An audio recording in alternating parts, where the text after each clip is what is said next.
দেখুন, প্রথমে এই একরত্তি বাচ্চা মেয়েটিকে যেভাবে নৃশংসভাবে শারীরিক নির্যাতন করে নৃশংস অমানবিক খুন করা হয়েছে,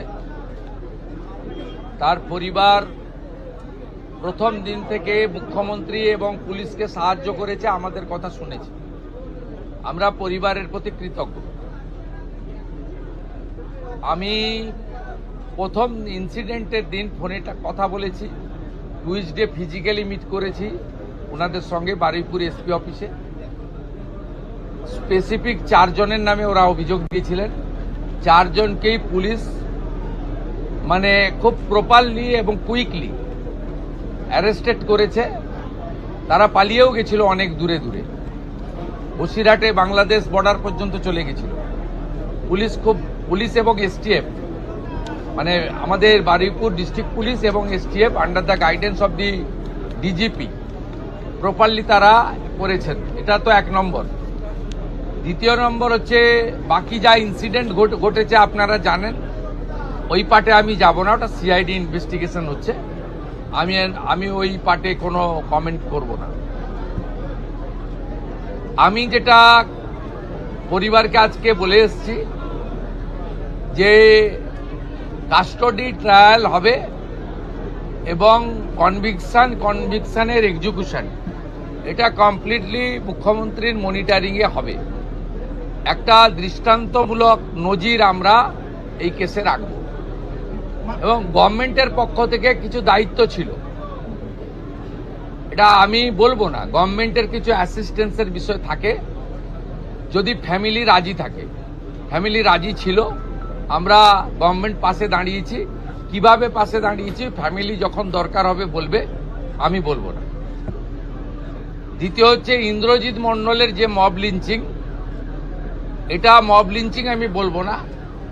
এটা কমপ্লিটলি তার নাম পরিচয় দেখে তাকে খুন করা হয়েছে। এর পিছনে ভোটে রিজেক্টেড যারা হয়েছেন তাদের বড় উস্কানি রয়েছে। র্যাডিক্যাল মৌলবাদী গ্রুপও থাকতে পারেন, আমি উড়িয়ে দিচ্ছি না। তাতে যতগুলো ছবি দেখা গেছে প্রত্যেককে পুলিশ অ্যারেস্ট করেছে, thanks to West Bengal police.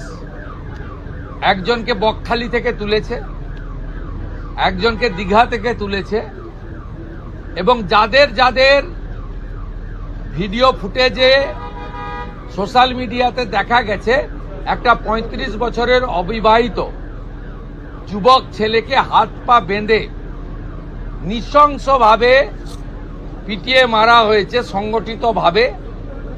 সেক্ষেত্রেও আমরা পরিবারের পাশে দাঁড়িয়েছি। ওর বাবা মার হাতে আমরা আজকে 25 লক্ষ টাকার চেক তুলে দিয়েছি। পুলিশকে ধন্যবাদ, তার বড় ছেলেকে সিভিক ভলেন্টিয়ার্সে চাকরি দিয়েছেন ডিজিপি সাহেব থ্রু সুপারিনটেন্ডেন্ট অফ পুলিশ। এই সূর্যপুর আউটপোস্টে তার ডিউটি। ডিএমকে ধন্যবাদ, যে বাড়িটা ভেঙেছিল রিপেয়ার করে দিয়েছে 2 দিনের মধ্যে। বাবার বার্ধক্য ভাতা, মায়ের অন্নপূর্ণা দুটোই ডিএম সাহেব চালু করে দিয়েছে। আমরা এই পরিবারের দায়িত্ব নিয়েছি। ইন্দ্রজিৎকে আমরা ফিরিয়ে দিতে পারবো না। ইন্দ্রজিতের প্রত্যেকটা খুনি সমানভাবে ওই একরত্তি ছোট্ট কন্যার খুনিরা, শারীরিক নির্যাতনকারীরা যেভাবে আমি কথা দিয়েছি কাস্টডি ট্রায়াল হবে, ইন্দ্রজিতের খুনিদেরও তাদেরও খুব চূড়ান্ত চরম ভারতীয় ন্যায় সংহিতাতে যে শাস্তি আছে পাবে। ওই নির্যাতিতার পরিবার, ওই ছোট্ট বাচ্চা মেয়েটির পরিবার আমার কাছে মঙ্গলবার দিন এসপি অফিসে অনুরোধ, আমি বলবো না, যুক্তিগ্রাহ্য একটা সাজেশন দিয়েছিল যে আমার তো আর আদরের কন্যা ফিরবে না, যে সূর্যপুরে একটা আউটপোস্ট বানান। Thanks to home secretary Shrimati Sanghamitra Ghosh মহোদয়া, thanks to DGP mister Siddhinath Gupta IPS. তারা মুখ্যমন্ত্রীর কাছে করা এই পরিবারের ইচ্ছাকে কার্যকর করে দিয়েছেন উইথিন 4 days। আমি সূর্যপুর আউটপোস্ট উদ্বোধন করলাম। এখানে 4 officer, 2 SI, 2 ASI, 6 male constable, 2 female constable, 8 civic volunteers, women help desk এবং একটি কন্ট্রোল রুম, এবং পরে পরে 5-7 দিন লাগবে এখানে মোড়গুলোতে সিসিটিভি লাগানো এবং তার কন্ট্রোল রুম এখান থেকে করা। এই কাজগুলো তারা করবেন, আমাকে কথা দিয়েছেন ডিজিপি এবং সুপারিনটেন্ডেন্ট পুলিশ। আমি আশাবাদী যে পুলিশ এই বিষয়ে যথাযথ ব্যবস্থা নেবে। আমাদের ওই পরিবারটি অর্থাৎ নির্যাতিতার পরিবার আমাকে বলছিল যে প্রচুর অ্যারেস্ট ইত্যাদি হচ্ছে, আপনি বিষয়টা একটু দেখুন, আমাকে স্থানীয় লোকেরা চাপ দিচ্ছে। আমি বলেছি ভিডিও ফুটেজ দেখে রেল লাইনে যারা লোহার বিম ফেলছিল তারা কেউ ভারতপ্রেমী হতে পারে না, এটা রাষ্ট্রবিরোধী কাজ। আমাদের ইন্দ্রজিতের খুনি এদের সঙ্গে প্যার মহব্বত হতে পারে না। বাকি যদি কোনো নিরীহ লোক, অ্যাগ্রিভ লোক অ্যাজিটেশন করেছে, অ্যাজিটেশনকে আমরা ওয়েলকাম করি, কারণ এটাতেও কারোর ক্ষোভ দেখানোর ডেমোক্রেটিক ওয়েতে দরকার রয়েছে।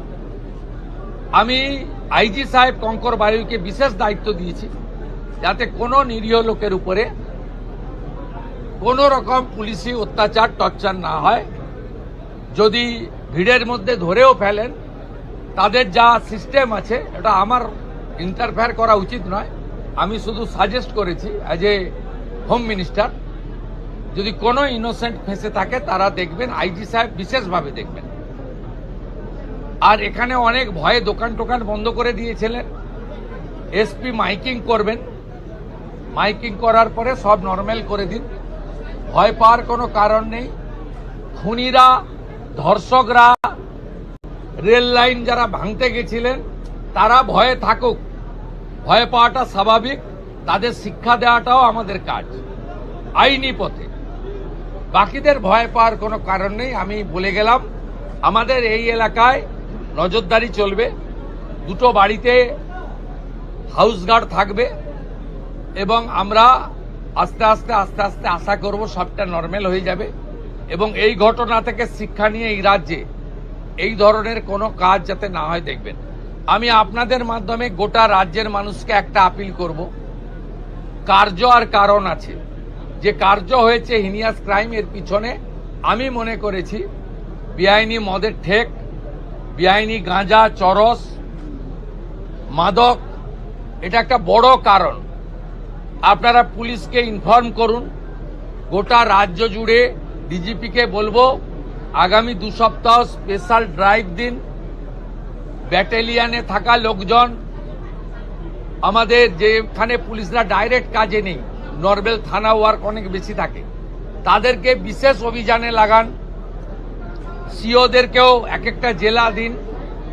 কমপ্লিটলি গোটা রাজ্যে যত বেআইনি মদের ঠেক, যত গাঁজা, চরস, বর্ডারে তো ধরছেন আপনারা, বেঙ্গল এসটিএফ তো rail station, bus stand recce করে ধরছে, প্রতিদিনই ধরছে, কিন্তু একেবারে রুরাল এলাকাতে গাঁগঞ্জেও এটা একদম সম্পূর্ণ উপড়ে ফেলা দরকার রয়েছে, যাতে এই সামাজিক দূষণ থেকে আমরা আমাদের পরিবেশকে বাঁচাতে পারি।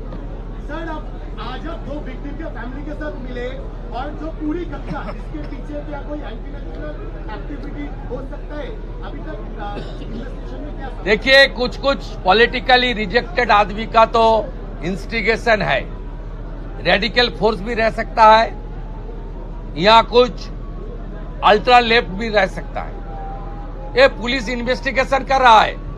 हम लोग जो सामने किया उनको तो उठा रहा हूं, पीछे से जो लोग मोबाइल फोन में भड़काने का काम किया है, मैसेज करके भड़काने का काम किया है, पुलिस जब कोशिश कर रहा था भाई शांत रहिए, कार्रवाई होगा, तब जो भड़काने का यहां किया तो दूसरे एरिया में किया, सेंट्रल पैरामिलिट्री फोर्स के ऊपर पत्थरबाजी किया, कॉमन पुलिस कांस्टेबल के ऊपर, लेडीज कांस्टेबल के ऊपर आक्रमण हुआ, रेल मार्ग पर इतना बड़ा स्टील का बीम वो रेल लाइन के ऊपर देकर यहां बड़ा हादसा करने का साजिश था।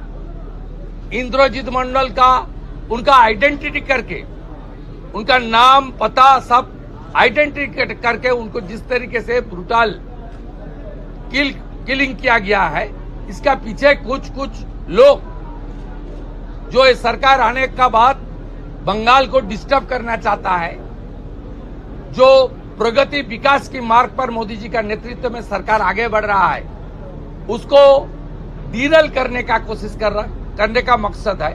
वो लोग को तो इन्वॉल्व है, पुलिस इन्वेस्टिगेट कर रहा है। पीछे से जो लोग भड़काने का काम किया, वो जिस पार्टी का हो सकता है, उसको भी सबक सिखाने का काम विद इन बीएनएस के अंदर पुलिस करेगा। ये मेरा फुल डायरेक्शन है पुलिस का। पुलिस को इस बारे में पूरा छूट दिया गया है। जो फाइंडिंग्स पुलिस को मिलेगा वो पुलिस के अंदर काम करेगा। यहाँ बहुत senior police officer, ADG, IG, DIG सब लोग हैं। दूसरा डिस्ट्रिक्ट से एसपी लेवल का पुलिस ऑफिसर भी है। They are very competent enough under the able leadership of the DGP. मेरा पूरा कॉन्फिडेंस है ये लोग अच्छा करेगा। एक मैसेज जाएगा, इस तरीके से कार्रवाई आने वाला दिन में कोई नहीं करेगा।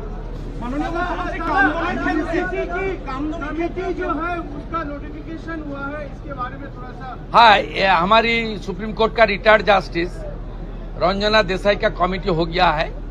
कमेटी काम शुरू करेगा, आज तुरंत आ जाएगा। दूसरा, प्रदेश में यूसीसी लागू हो गया है। ये एक ही देश है, एक ही कानून रहेगा, दो कानून नहीं रहेगा। मान के चलिए क्लियर, क्रिस्टल क्लियर। কামদুনির ক্ষেত্রেও কি একই চিত্র দেখতে পারবো, যেরকম দৃষ্টান্তমূলক? কামদুনি কেসে বারাসাত কোর্টে ওদের লাইফ সেন্টেন্স হয়েছিল, তারপরে হাইকোর্টে 16টা পিপি চেঞ্জ করে যেভাবেই হোক প্রপার মনিটরিং এর জন্য হয়নি। কামদুনির ভিকটিম পরিবার সুপ্রিম কোর্টে গেছিল। আমরা সুপ্রিম কোর্টে কামদুনির ভিকটির পরিবারকে সরকার সরকারি লয়ার দিয়ে সাপোর্ট দেব। এবারে বিষয়টা সুপ্রিম কোর্টের হাতে, কারণ আমরা কোর্টের ম্যাটারে আমি কিছু বলতে পারি না। আমি কমিট করছি, বারাসাত কোর্ট যে জাজমেন্ট দিয়েছিল, হাইকোর্ট সেই জাজমেন্টকে ভয়েড করেছিল, বাতিল করেছিল। তার এগেনস্টে অ্যাগ্রিভড লোকেরা বাদী সুপ্রিম কোর্টে গেছে। সুপ্রিম কোর্টে এতদিন রাজ্য সরকার অপোজ করছিল, রাজ্য সরকারের পক্ষ থেকে সুপ্রিম কোর্টে অপোজ করা হবে না। আমি যেমন home minister, Lord judicial minister also I will convey my message to আমাদের স্ট্যান্ডিং কাউন্সিল যারা আছে তাদেরকে আমি কনভে করব। আপনি রেস্ট অ্যাসিওর থাকুন, এসব ক্ষেত্রে পশ্চিমবঙ্গ সরকার কোনো ত্রুটি রাখবে না। ছোট ঘটনাও বলবে না, লাভ অ্যাফার্সও বলবে না, মহিলাটা অন্তঃসত্ত্বাও বলবে না, 10 লক্ষ তো দেওয়া যেতেই পারে, এই ধরনের কথা এই সরকার বলবে না। এটা রেস্ট অ্যাসিওর থাকুন।